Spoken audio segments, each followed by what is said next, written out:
Сәлем, менің оқырмандарым, көбіңіз маған тіркелмей көреді екенсіздер. Каналыма тіркеліп дамуыма өз үлестеріңізді қоса кетіңіздерші. Әйелдерге өз тәнін саудалаған жігіттің сыры. Әртүрлі кейіпкерлер туралы әңгімені тыңдап отырған досым, неге сенбейсің? Өмір болған соң бәрі де болады. Әр оқиғаның өмірде өзіндік прототиптері бар. Мысалы, менің басымнан өткен оқиғаны айтсам, оқырман тұрмақ, сен де сенбейтін едің деп өз басындағы жағдайды баян етті. Менің қазіргі өмірімді көріп, ешкім еш уақытта сондай болды деп ойламаса анық. Үйіп отырған отбасым бар, 2 баланың әкесі, үлкен шаруа қожалығының иесімін. Қалтамда табақтай 2 дипломым да бар. Өзің білесің, ата-анам ерте жол апатынан қайтыс болғаннан кейін нағашы атам мен әжемнің тәрбиесінде болдым. Анам күләш нағашыларымның жалғыз қызы болған. Ал әкемнің үйінде 4 ұл. Бірақ олар бір-біріне өте суық еді. Мені асырап алуға ешқайсысының құлқы болмады. Осылайша ата-әженің тәрбиесін алып, сабақты жақсы оқуға тырыстым. Өзің көргендей мектептің озат, беделді оқушыларының бірі болдым. Атамның денсаулығы күрт төмендеп, мен 8-ші сыныпқа келгенде қайтыс болды. Сопиып бір-бірімізге тірек болып, әжем екеуміз қалдық. Оқу бітіргеннен кейін мен университетке түстім. Сол уақытта сендер менен біраз көз жазып қалдыңдар. Стипендияға ілігу үшін күні-түні кітаптан бас алмадым. Арманым оқу бітіріп, әжемді қасыма көшіріп алу. Сол уақыттары аумалы төкпелі заман еді. Қымбатшылық етек алып, барлығы талонмен берілетін болған. Әжемнен ақша алмай, өз күнімді өзім көруге тырыстым. Жаз уақытында студенттердің отрядымен ақша табу мақсатында жұмысқа баруды шештім. Осылайша бізді бастап апарған факультет деканының тәрбие жөніндегі орынбасары Зайра есімді мұғалімнің оң қолы болдым. Сол кездері ол кісі менен 17 жас үлкен еді. Бірақ өз жасынан өте жас көрінетін. Естуімше, бір профессордың әйелі болған. Кейіннен профессор қайтыс болып, жалғыз қалған. Жүріс-тұрысы, сөйлеген сөзі, сылқылдап күлгені барлығы жас қыздарда еді. Бұрын қыздарға онша мән бермейтін едім, кейіннен Зайра апайыма ерекше қарайтын болдым. Ол кісі де мені өзіне жақын тартып, үнемі қолдап жүретін. Осылайша бір ай ішінде ол кісіні жақсы көріп кеттім. Сырттай ғашықпын. Ол сезімді Зайра апайымыз байқайтын сияқты. Үнемі бір сылтау тауып, қасынан табылуға тырысамын.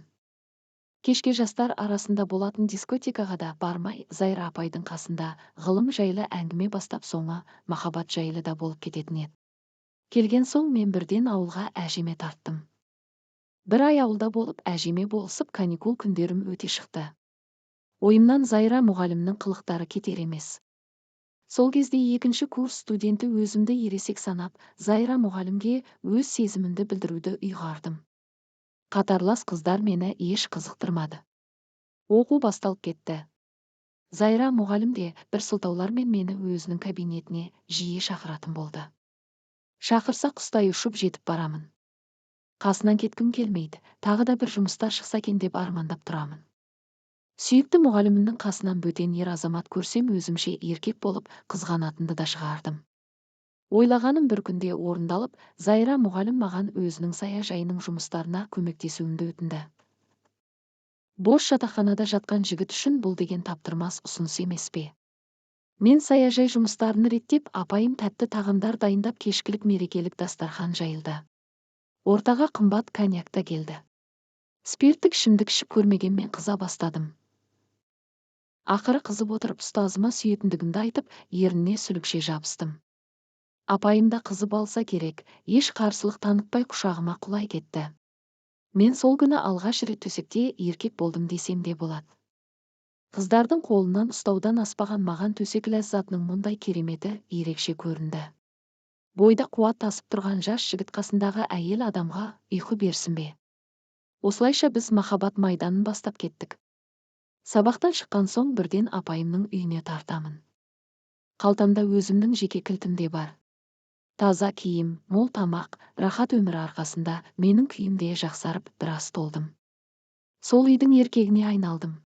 Апайым да күннен күнге жасарып барады. Сабақтан қалмаймын, оқуымды жақсы оқып жүрдім. Топтастарым менің апайыммен ара қатынасымыздан бейхабар. Сезіктенгендерге алыс туысқаным деп қоямын. Зайра апайым Мәскеуде оқығандықтан орыс құрбылары өте көп. Бір күні Мәскеуден Ольга есімді құрбысы келді. Үшеуміз көңіл көтеріп ақыры соңында мені Ольга Зайра апайымнан сатып алды. Сатып алды деген сөз құлаққа түрпідей тиетінін білемін, яғни жас жігітпен төсектес болғысы келген Оля Зайрадан сұрайды. Құрбысының көңілін қимаған апай мені көндіру үшін саған ақша төлейді, әжеңді ойласаңшы демесі бар ма? Қызып отырып бұл ұсынысты мен қабылдадым. Осылай бастаған сату жұмысы ары қарай жалғасын тапты. Шынын айтсам, Зайра апайым маған клиент жинап қоятын болды. Мен де төсекте әккі серік бола білдім. Клиенттердің барлығы 40-тан асқан, тіпті 50-дегі орыс қазағы бар әйелдер. Сабаққа баруды да азайттым, ол жағында Зайра апай реттейді. Осы қызметімді жасап жүріп оқуымды аяқтағанша біраз қаржы жинап алдым. 2 жылдай осындай қартаң бай әйелдердің төсекте тілін тауып, қаржымды жинап, басқа қалаға тайып тұрдым. Ол кезде есейгенім бе Зайра апайыма деген махаббатым да өше бастаған. Жинаған қаржыма ойланбастан мемлекеттің сатылып жатқан асхана, дүкендерін сатып алдым. Осылайша бизнес әлеміне еніп кеттім. Әжеммен үйленетін жылы көз жұмды. Болашақ жарыма да басымнан өткен оқиғаны жасырмай айтып бердім. Өткеніңе өкінбе, сенің өткен өмірің мен үшін маңызды емес деп әйелім барлығын дұрыс түсінді деп досым өз әңгімесін аяқтады. Естімеген елде көп дегендей мен бұл әңгімені естіп есеңгіреп отырып қалдым. Бәлкім шараптың буы болмаса досым бұл басынан өткен жағдайын айтпастайды. Қаншама жандардың басында біз білмейтін шытырман оқиғалар бар шығар.